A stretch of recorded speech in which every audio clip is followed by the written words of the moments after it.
Welcome back to my channel, everyone. My name is Lillian and I am an accent coach for non-native speakers of English. In today's video, we'll be talking about phrasal reductions and how they can help you sound more natural in English. And we'll be using Michael Scott from The Office as an example. Now you may be wondering to yourself, phrasal reductions, what are you talking about? Well, listen again. What are you? What are you? What are you talking about? I'm talking about taking a phrase like what are you and reducing it to sound like one word instead of three. So instead of saying what are you talking about, we'll say what are you? What are you talking about? Now that's a lot to start, but don't worry, we'll get into the details of this reduction right away. But first, don't forget to subscribe to my channel and like this video if it helps you improve your American accent. We'll start with a clip from The Office where Michael Scott talks to a group of business students about how to start a business. Improving your American accent always starts with listening closely to what you hear, so I encourage you to try your best to listen for the phrasal reductions Michael uses. Here we go. So, you want to start a business. How do you start? What do you need? Well, first of all, you need a building. The joke is that Michael doesn't give very good business advice, but what we can learn from imitating his spoken English are three phrasal reductions. Want to, which turns into wanna, how do you, which turns into howdya, and what do you, which turns into whaddya. Listen again to see if you can hear those three phrasal reductions. You want to start a business. How do you start? What do you need? Okay, now that you know what they sound like, let's get into how to pronounce them. We'll start with wanna, which chances are you may already know. We link the two words together and drop the T completely so it sounds just like wanna, wanna. Try it out. Wanna. Make sure to drop the T completely. Wanna. You wanna. You wanna start a business. You want to start a business. Next, we'll work on how do you, which turns into howdya.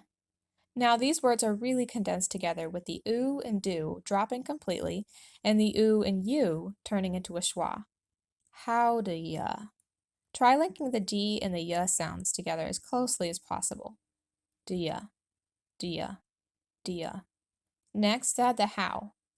Howdya, howdya. Try it out yourself. How do you start? How do you start? And finally, we have the phrasal reduction whaddya. We're going to drop the T, it disappears completely, and we're going to add the same dya sound that we used in the previous reduction. If it helps, just try to add the first two sounds together. Whadda, whadda. And then add the y sound.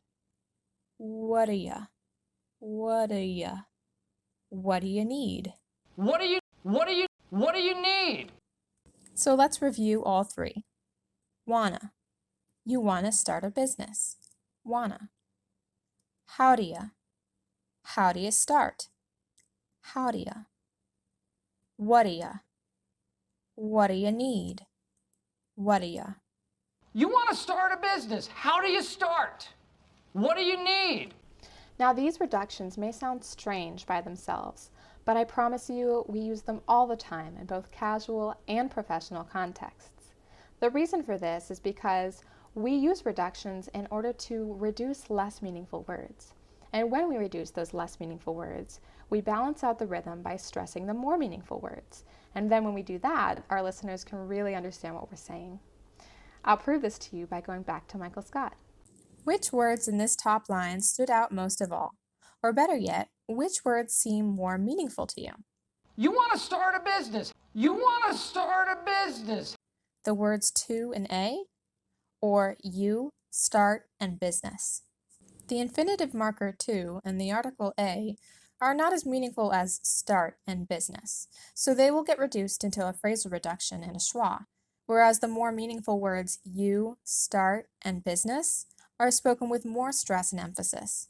Try it out yourself. Slow down on the stressed words and reduce the unstressed grammar words. You wanna start a business. You want to start a business.